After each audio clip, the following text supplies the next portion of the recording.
Good evening, parents, and welcome to Back to School Night. This is 3Ronni Chern, and I'm talking about our English 11 online summer school program. I'm delighted to have you join me this evening to help you understand all about your child's online summer program. So, as you can see, we are no longer using these kind of desks anymore, but rather we're communicating through the use of new technology. Welcome, parents, and let's talk. For those of you that are new to online education, all of our students are required to participate actively. They need to have headphones as well as a microphone. And we always begin our sessions asking them to please take a minute to adjust their headphones. We have a series of tools that help them. One of them is called the audio setup and the wizard setup. And these help students make sure that they can hear clearly and speak clearly through the use of their microphones.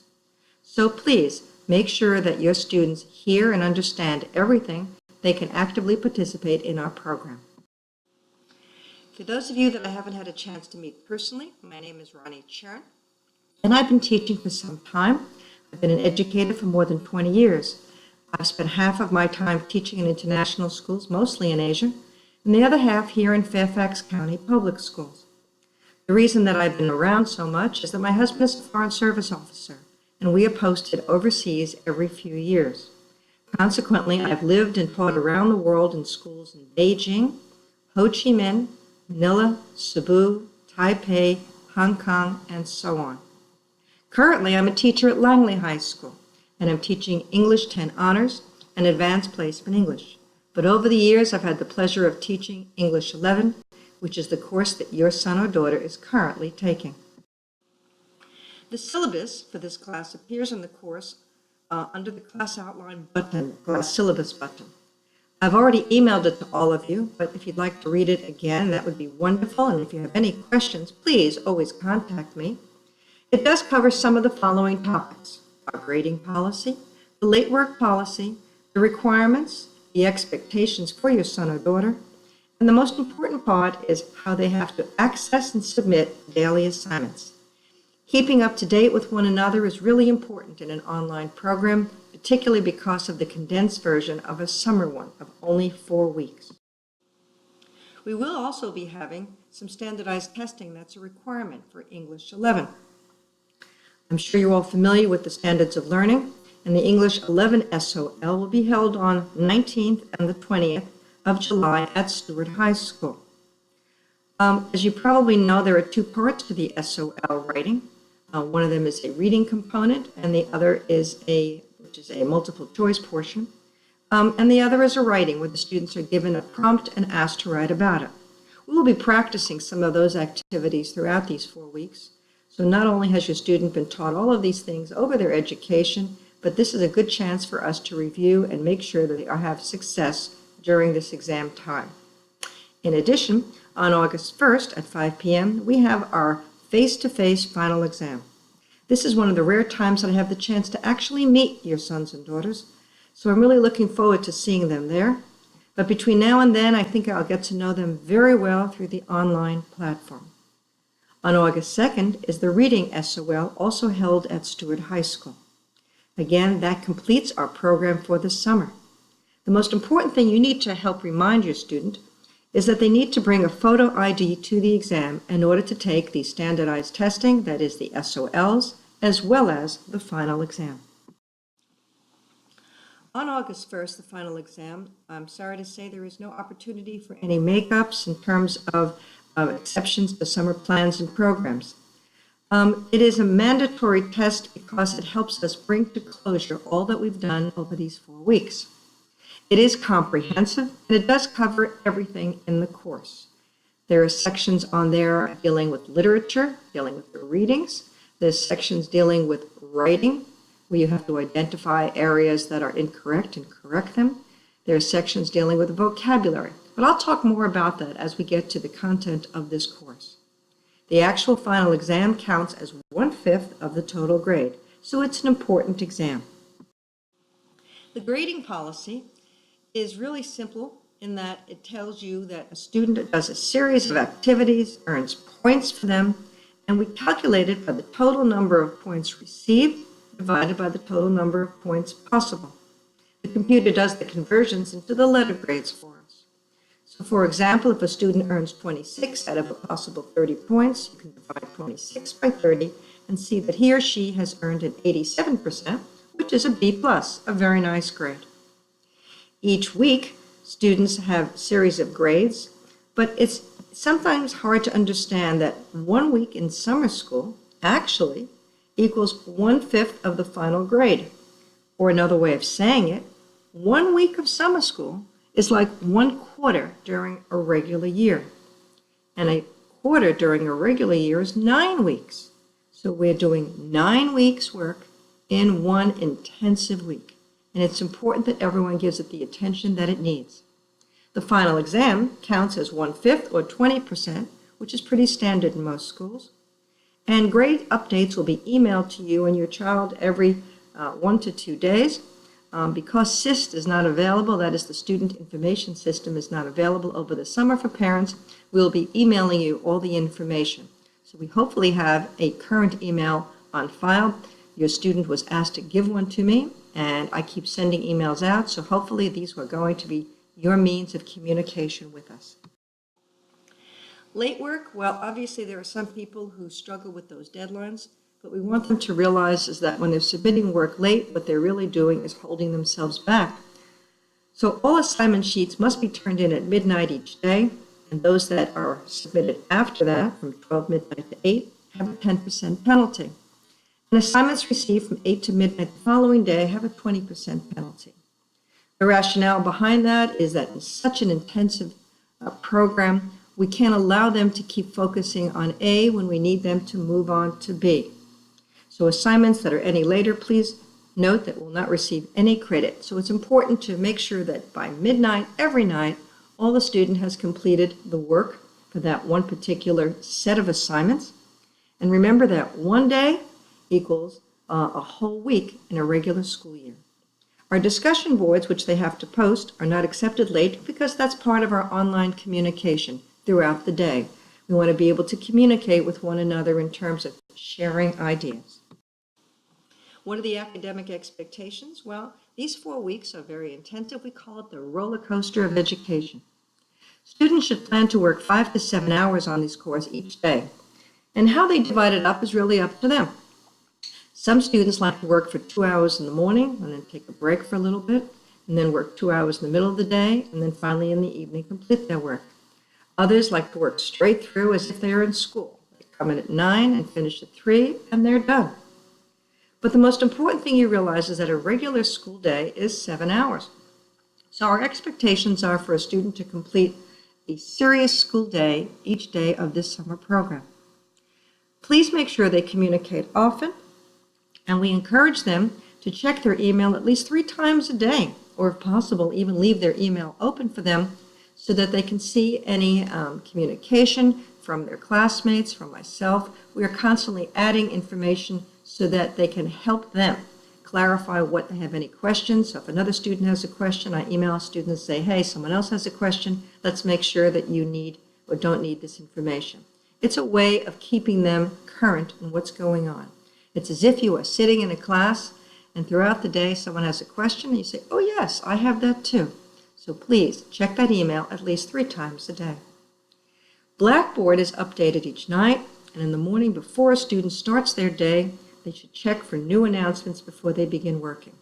This is my way of communicating with them directly, so I want to make sure that they check in each morning before they begin their studies. And of course, they need to participate in our Blackboard Collaborate classroom sessions, which are held every day. For online education, we ask students what times are best for them. We ask them to complete a Google survey form, and they have. So please note that most of the students in this particular section has requested a late afternoon session.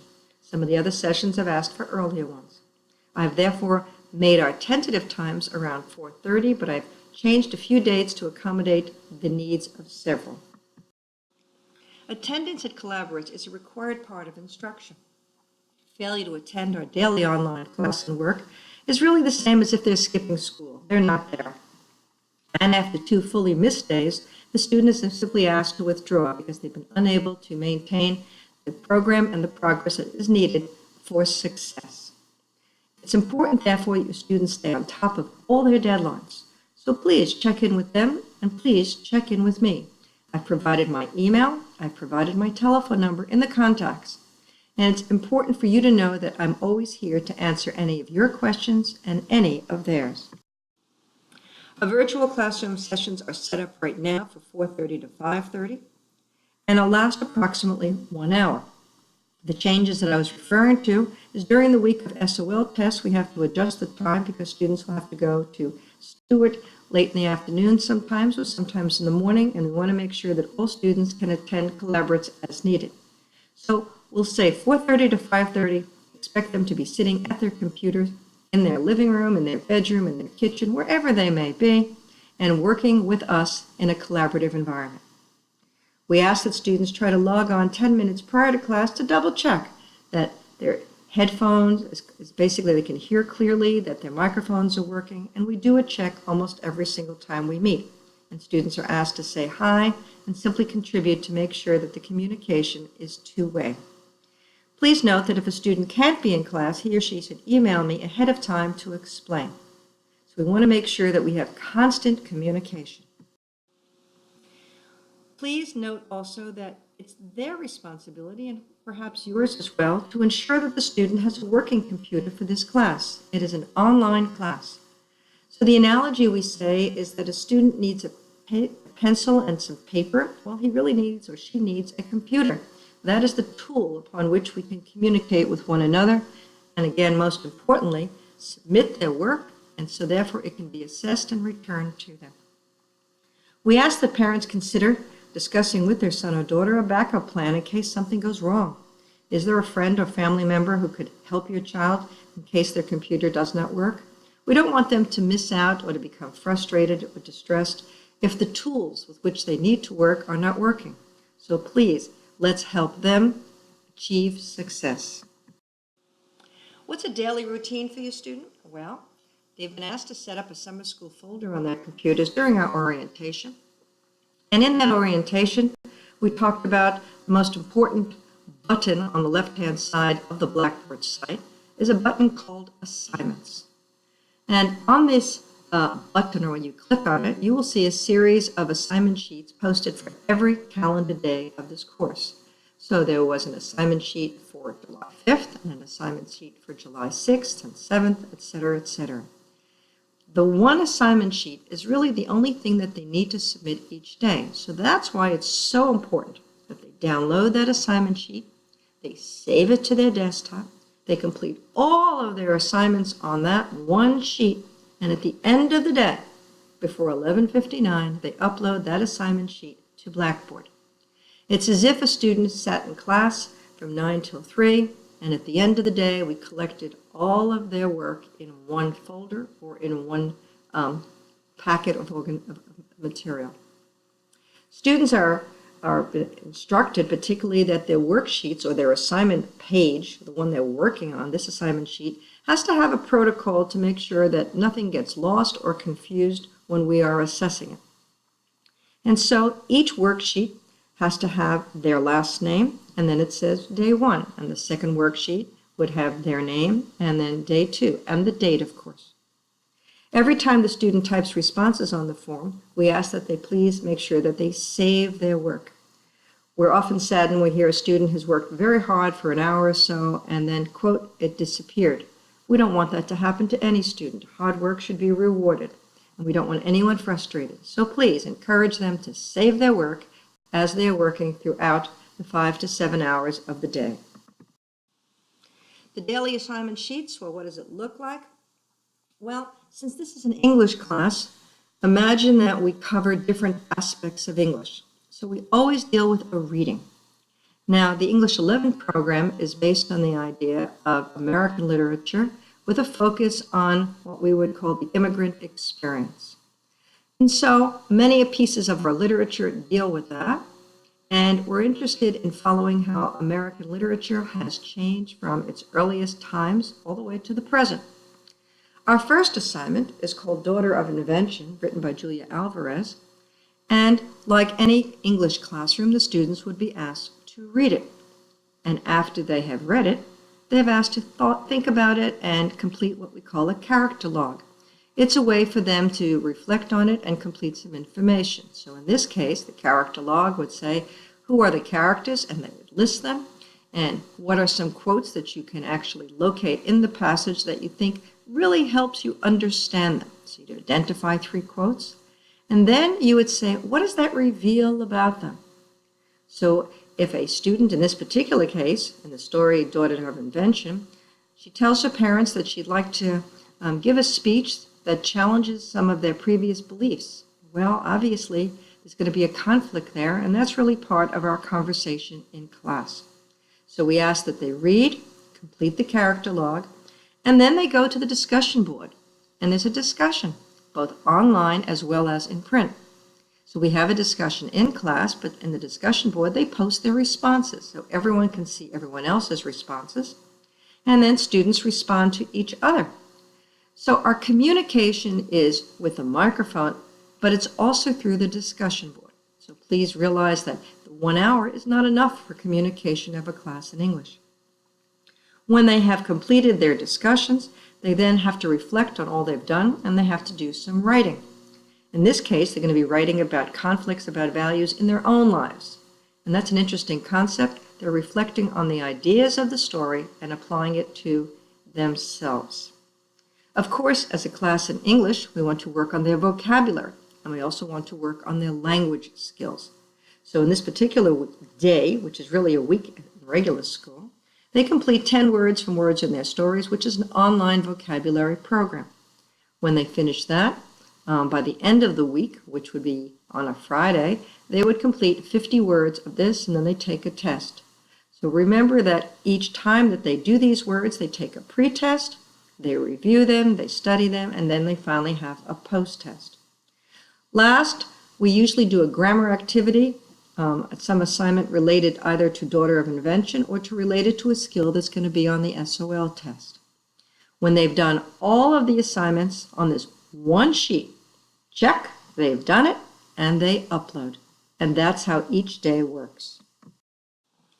Technology, well, in case there is a problem, please make sure that you know there are places to go for help. Blackboard Collaborate Support has a telephone number there for you to contact them. And of course, the online campus is always available during the school day to assist. So please make sure that you take advantage, or your student takes advantage of any help they may need. We want them to find this to be a wonderful program, that we use the tools seamlessly, and they are simply a means to a wonderful end, which is success in English 11. So for some students, unfortunately, online learning may not be the right way. Often it could be a scheduling conflict or some other issue. If there is a problem, we ask that you contact our Director of Student Services, Jenna Jablonski, and speak with her about the issue, and she will support you and your student in the best way to make sure that everyone feels that the online program is a success for him or her, or an alternative program is secured. Do you have any questions? Remember, I'm always here online. You can email me. The telephone number is listed there under contacts, and I get lots of texts from several people. So please remember that communication is 2 ways. I look forward to hearing from you, and I hope this has been helpful. Have a great day.